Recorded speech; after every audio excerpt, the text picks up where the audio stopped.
Good morning, guys. Okay, so I thought I'd jump on quickly. I have thought about doing a video similar to this for quite some time.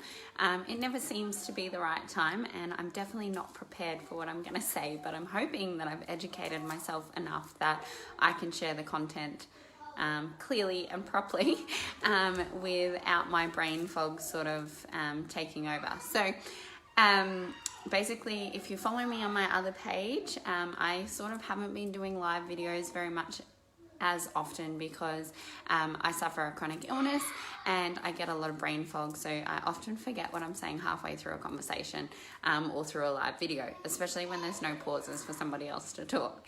But I wanted to jump on and sort of explain a little bit about the empath-narcissist relationship and how that sort of works, and different ways to sort of, I guess, recognize if you're an empath, which I'm sure you are if you're watching this, or you're some form of light worker. But how to recognize if you're in that abuse cycle, which is extremely common. So I guess the first thing to have a look at is recognizing if you're an empath. So there's a few different traits that you'll find will be sort of your telltale signs that you may be an empath, and that would be you may be easily affected by other people's moods around you. You might find it really difficult to watch violence or anything too graphic on TV. Hearing about stories of horrible news around the world can be really discomforting, and you can find it quite torturous. You know, you can even physically feel pain of others if they've hurt themselves. But emotionally wise, you pick up on other people's reactions, or maybe your friend has a headache and you start talking to them and suddenly you have a headache. Those sort of things. And sometimes a lot of empaths don't even realize that they are empaths until they recognize some of the signs. So I often didn't realize why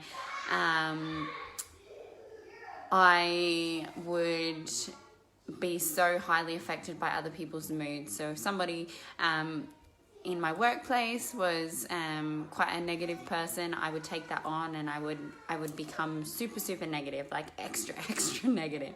And it's like I magnify their emotions inside myself. And the same when it's vice versa. So empaths usually want to try and fix the world. They only see the good in people. They find it very difficult to see any manipulative or negative behavior, and they often make excuses for that kind of behavior. This starts what? Yes, and we're going to use it when Mummy goes exercises in a second, but Mummy's just on Facebook at the moment. Okay, I'll be soon. I've already forgotten what I was saying. So things, we usually have some sort of trauma-related experience as a child, and it affects our self-worth, and you know, we basically just want to help people and avoid them from feeling pain. So that's a little bit about an empath, and you can't even I guess conceive the fact that there are people that do purposely manipulative or nasty things just to get their way in life. So that's a bit about the empath. Now, an empath usually vibrates at a really nice high frequency. They shine a beautiful light, even when they may be in the midst of addiction or, you know, a lot of depression and different things that can happen from traumatic experiences. But what will happen is a narcissistic personality will seek out that kind of person, and it is an intentional thing. They will look for somebody who is vulnerable at the time, and they can see that this person often sees the good in things, and they are an easy puppet in their show to manipulate and use as a food source, basically. So if you think of a narcissistic personality as a vampire, that's a good explanation as to how a narcissist will use an empath in a relationship. They will suck their energy dry until that empath person doesn't understand or even recognize who they are anymore, because they become an illusion of what they used to be. Is that the word?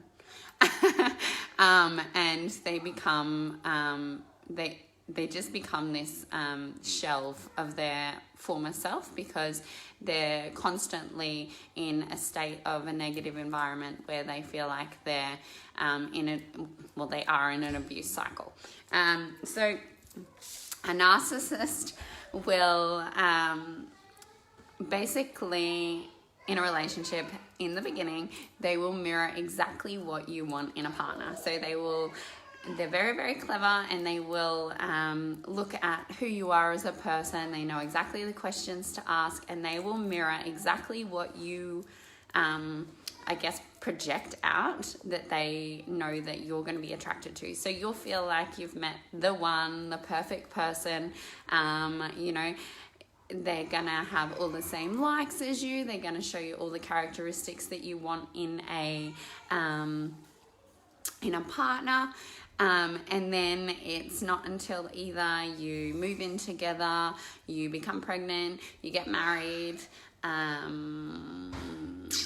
what else? Usually one of those things, that the narcissist will take off one of his masks and start to show his true characteristics. Plus, they're not just men, they are women too. I'm not going to do that whole she-he thing, because that's not true. So, that door looks like it's about to come off its hinge. So you're going to feel like you're caught in a whirlwind. Then all of a sudden you're going to be like, whoa, what the hell? What happened? Who is this person? This is not the person that I fell in love with. And what happens is that person has got you hooked, line and sinker. And now they can use you to get all of the attention, and so basically a narcissistic personality, it is a disorder. I'm so many unsureness around that, but it is something that either has happened, as some people believe they're born with it, some people believe it's some very traumatic experience where they basically have split off from their true self, and they don't know how to be whole and live from their true being, which I believe as well. They have a very, very poor connection with self. They have no self-love, and they don't believe they're worthy unless they're getting certain things from the world. So they will often try and get these things from a partner, which is done in a very abusive cycle. So things that you may notice with a narcissistic personality is that if you're in a relationship with one, you may find that you walk on eggshells. You think that possibly you go about communicating wrong, or you've said the wrong thing, or maybe you've you haven't addressed the situation properly, and you get some sort of attack back, or you made to feel like it's your fault, or in severe cases that person may lash out when they're on drugs or alcohol, and they might physically abuse you, but it will always be made, so they may recognize that it's their fault, but there will always be a I'm sorry but. And that but is not taking responsibility and not taking ownership for their actions, and not actually reflecting on what they've done to the empath. So, oh my God, look how cute my cat is.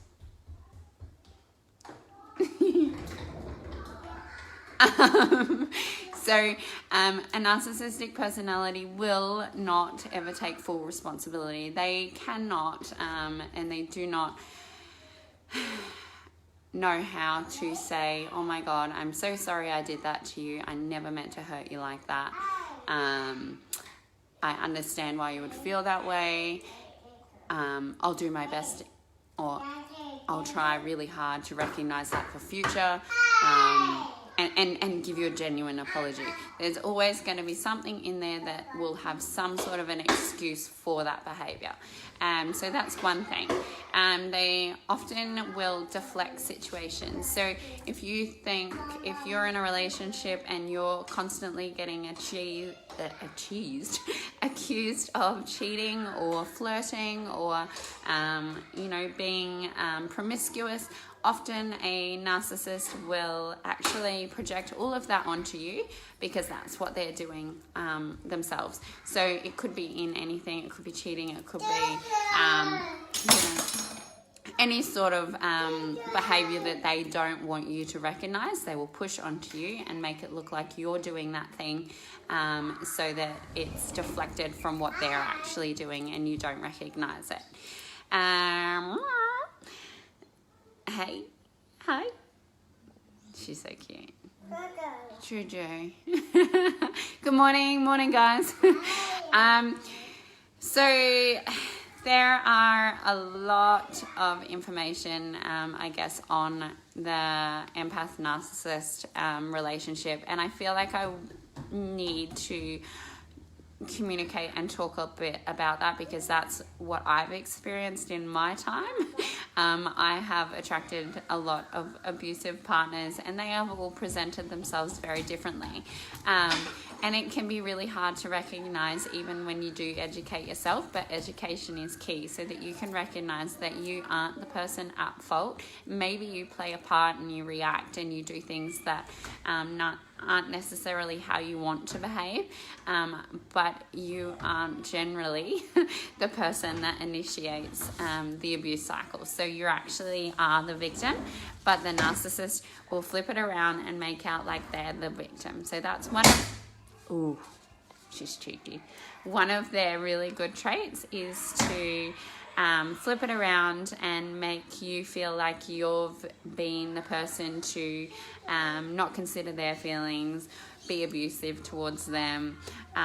They can even make you feel like you've gone completely crazy by flat out in front of you denying anything that has happened.